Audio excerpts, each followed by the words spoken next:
many of you are in business right now? All right. How many of you would like to be more successful? Yes. You sure?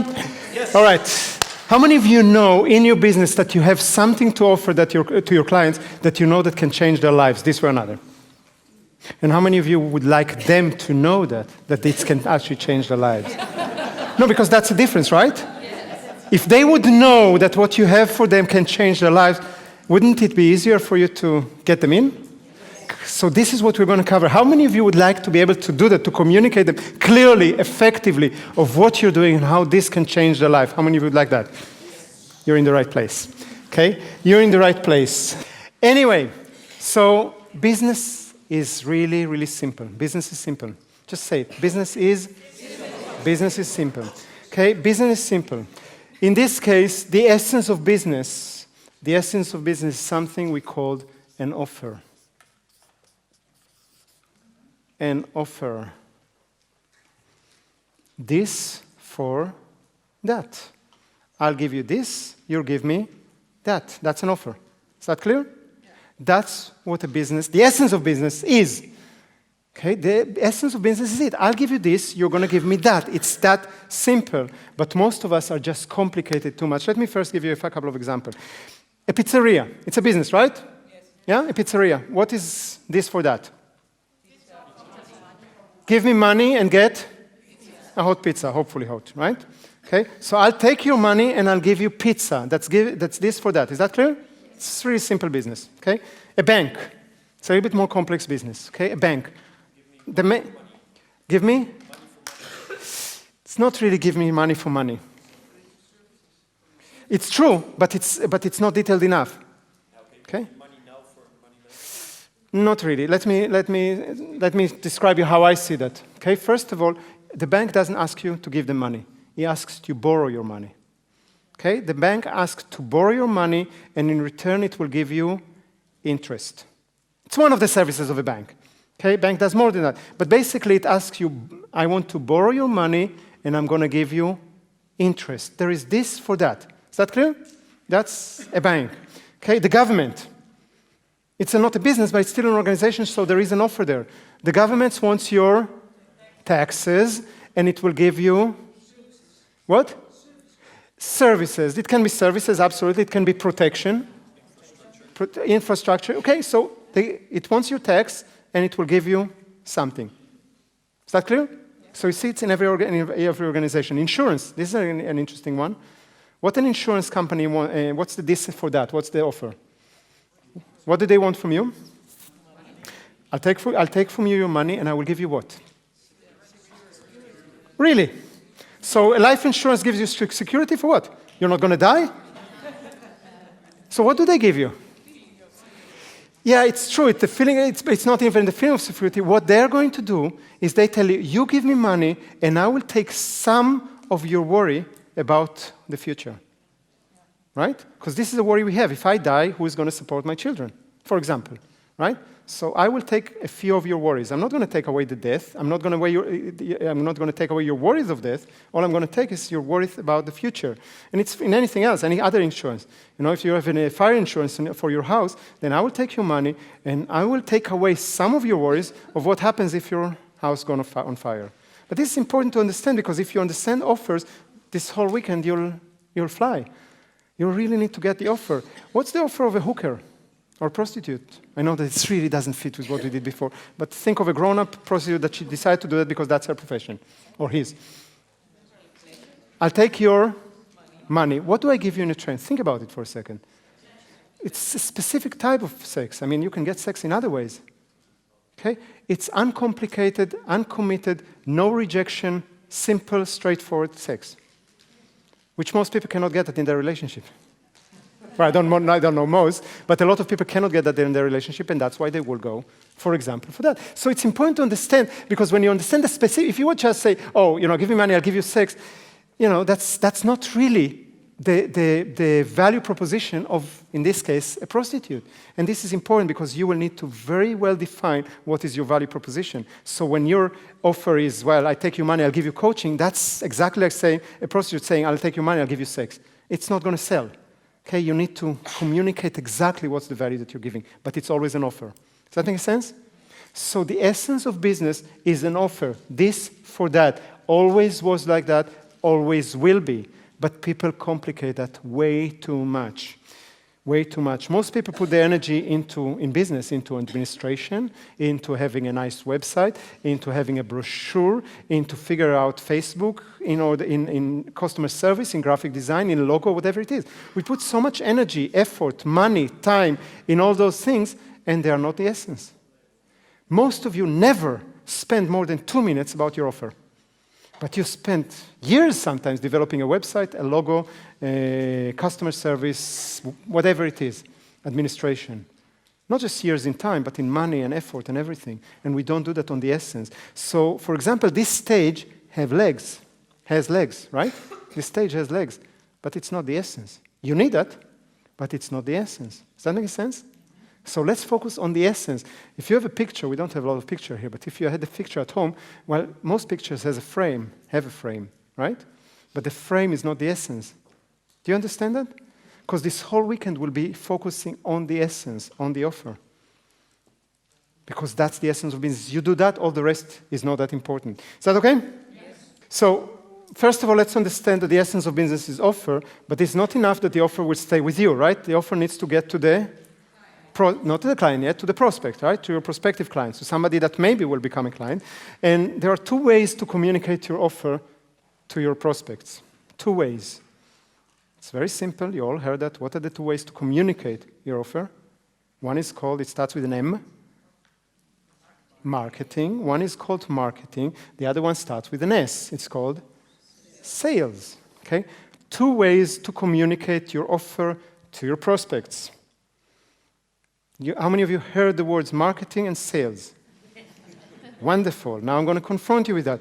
Please take 1 minute to write in your notebook, without discussing it with anyone around you, what is the difference between marketing and sales? Please try to keep it to 1 or 1.5 sentences. If you're going to write a book about that, then that's not the purpose of the exercise. There are a lot of books written about it. I want a simple difference between marketing and sales. You have 1 minute for that. Even if you have no clue, try to figure it out.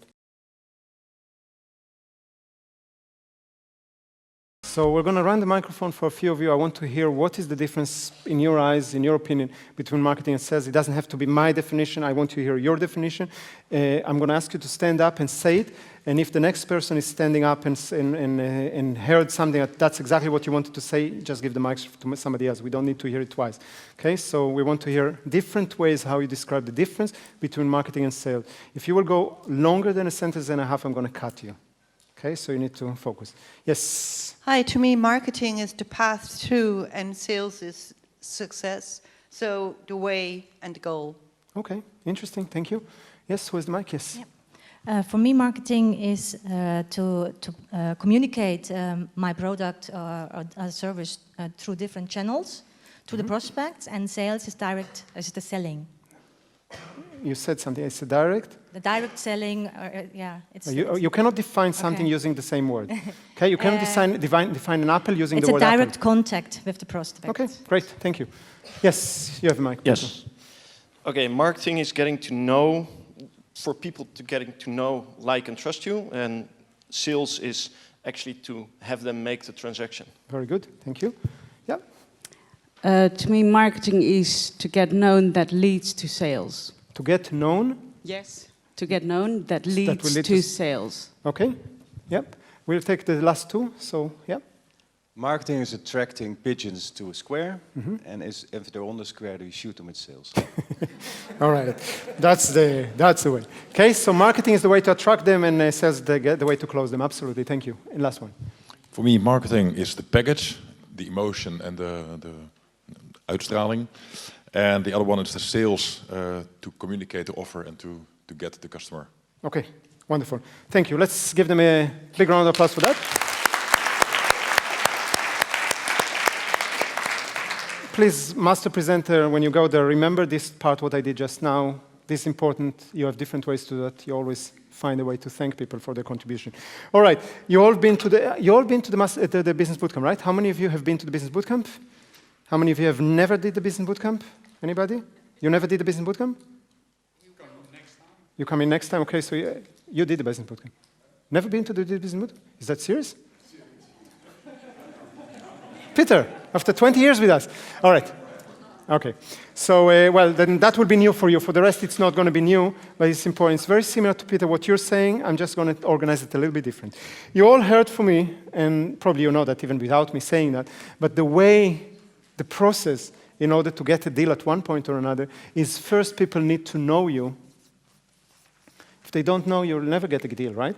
Then, and only then, you can get people, or you need to get people to like you, right? Then, the next step is getting them to trust you, and then maybe they're going to buy from you. That's how we describe it in the business bootcamp, right? Here, I'm actually going to say the next step, you get them to know you. It's an active part. It's not happening, guys. This is important. People say, oh, either people like me or not. No. You worked for that, and I will show you exactly how you do that in this training. But you need to get people to know you, like you, and trust you. This is an active part on your side, and then you need to give them your offer.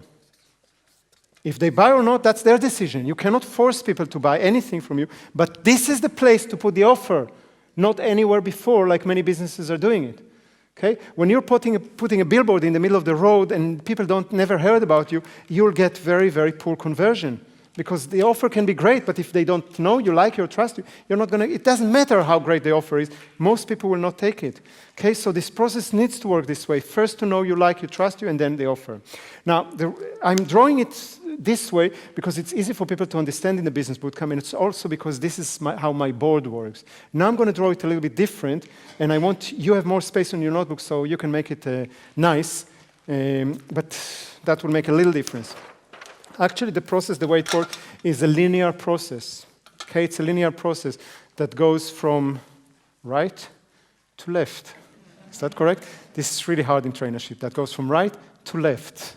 Okay, so we start with getting them to know you.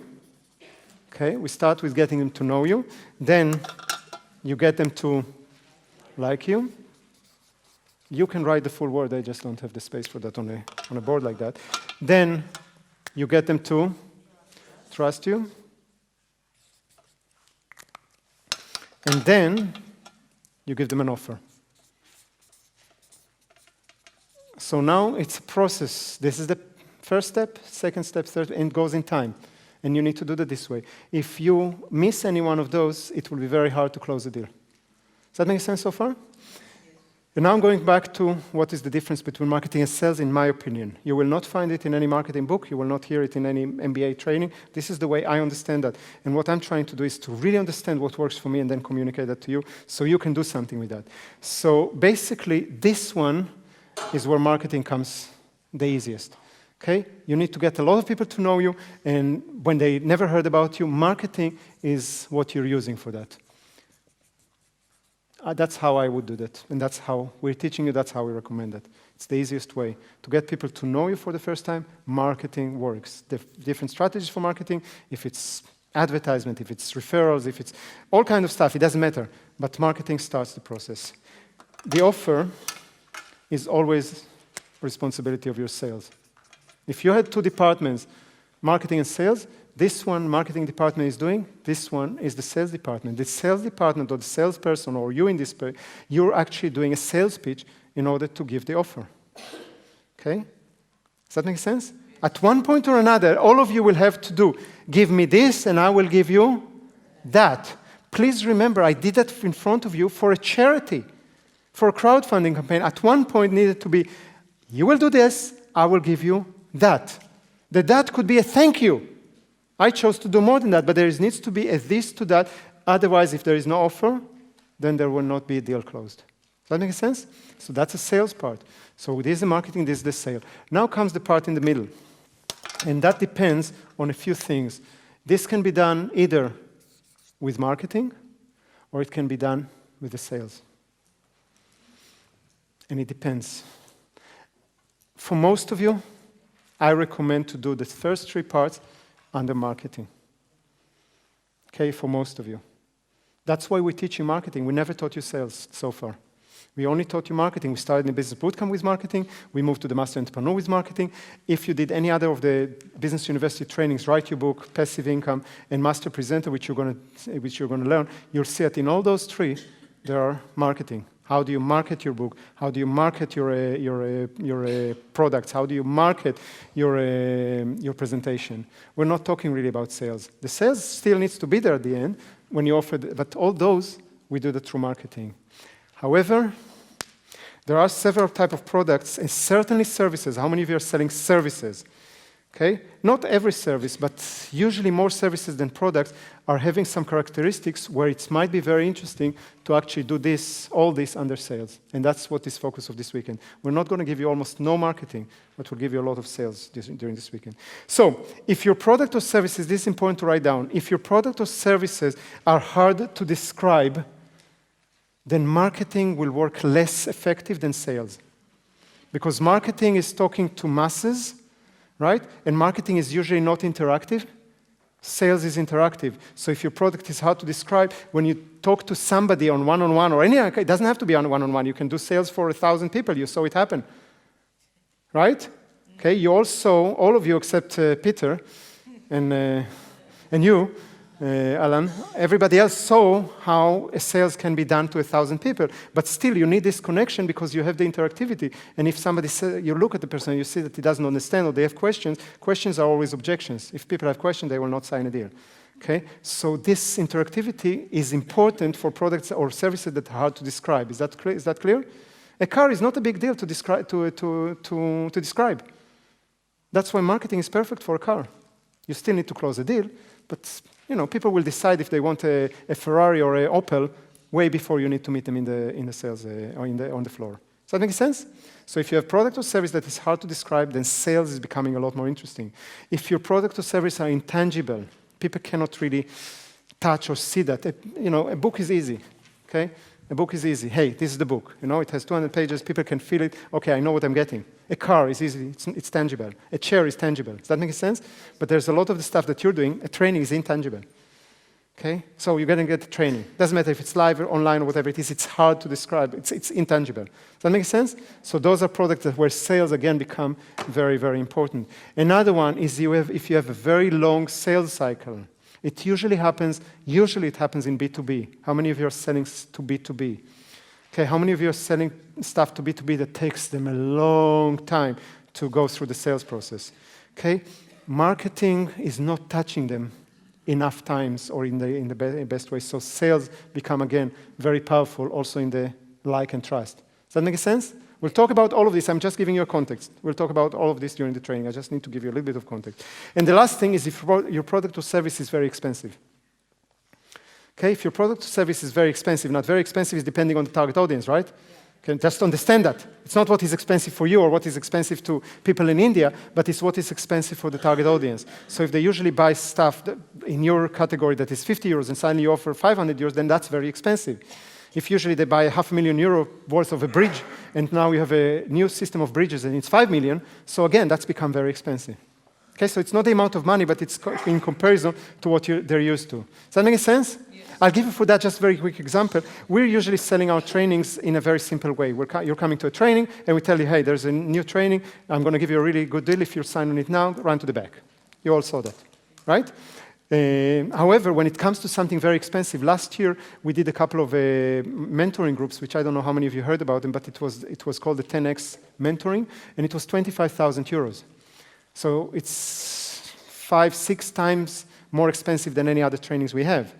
And we didn't do that anymore this way. What we did with people is told them, show me by hand that you're interested. Then we're going to start a process communicating to you. We're going to see how serious you are and how interested you are. There is no special deal, run to the back. There's no bonuses. This is the price, how it is. But if you will fit and if you will pass the first interview by phone with Vered, then you're going to come physically to an interview with me for half an hour, and we're going to see if you're fitting. And people would come to an interview with me, shaking, feeling, and they told me, I feel like I'm asking for a job, while I know that I'm going to pay you at the end 25,000 euros. And that was all on purpose because then I can qualify and get the right people. And when the people are getting there, then 25,000 is on the spot. There is a person here in the room that she wanted to do that, and I said no, and she wanted to do that, and I said no. And at one point she says, I want a Skype call to convince you. And I told her, you're going to have how much did we talk about? 10 minutes? We said, I'll give you 10 minutes, and I'm going to give you an offer after that, and you have 1 hour to make a decision, yes or no. And I knew in advance that it's going to be 25,000 euros, so that was the condition. So that's an expensive process. You're going for sales. Does that make sense? Yes. Guys, are you with me? Yes. Okay, 4 people. How many of you are with me? Yes. Okay, now I know. Okay, now I know. Does anyone have any one of these 4 categories of products? So I'll repeat that very quickly. Hard to describe, or intangible, or very heavy, very long sales cycle, or they are very expensive, or any of combination. How many of you have those? Great. So you're really in the right place for that part.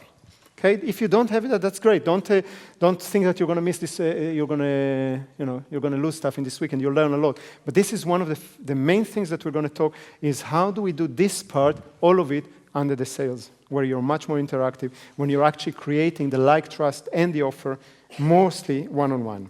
So this weekend is all about influence and sales. Okay. All about influence and sales. Anybody has a definition for influence? Okay, make somebody else do an action. We cannot make people, but in principle, this is correct, okay? And I think you should have it on the, not I think, I know. You have it actually as a tagline of this training, okay? Is how to get people to follow your call to action. And I want you to be very clear that it's not just in business. And even in business, it doesn't mean that your only call to action is go buy it. Yes, when we're standing in the business bootcamp and I'm telling you guys, you have these 3 trainings, you can get a great deal, go run to the back, that's a call to action. It's a very strong call to action, and it works. Okay? And it creates sales, it creates a lot of money. A business bootcamp is between €500,000 to €1 million worth of product or in a weekend. Okay? But it's not just that. It's not just that. If I sent you to stand in groups of 3 and do pantomime, and you actually do that, then because it's not so obvious. Guys, you're grown-ups. I send you to go there and just stand on the side with people that maybe you don't know, discuss for a couple of minutes something, and then do something like that, and then show it to other people.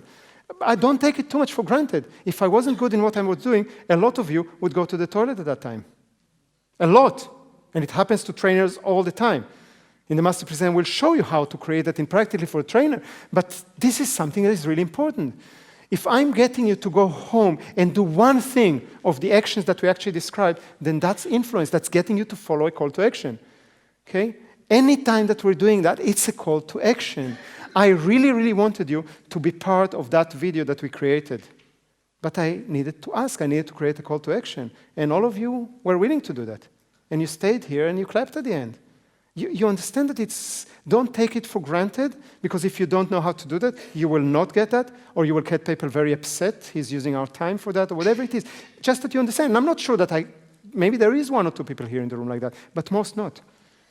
Does that make sense? I didn't joke when I meant that. You getting your kid to clean their room without resentment, without force, without bribing them or whatever it is, this, for some of you, will be a major achievement after this training. But you'll need to decide to use what we're teaching you in order to work with your kids this way. If you want to get your partner to take out the garbage without having to use manipulation and power games and whatever it is, use the same information, use the same thing. Does that make sense? Yes. Guys, if I could think of what are the most important skills I need to teach my daughter or any other kid in school or wherever, I would think that marketing will be number 1, and number 2 is influence. And it might be the other way around. But those are the 2 most important skills. Marketing, you got from us a lot. We're not going to talk about it almost this weekend. Influence, it is. So please, don't put it in your head that it's only sales. It's a leadership position. It's the ability to get people to follow your call to action, whatever your call to action is. Does that make sense? Yeah.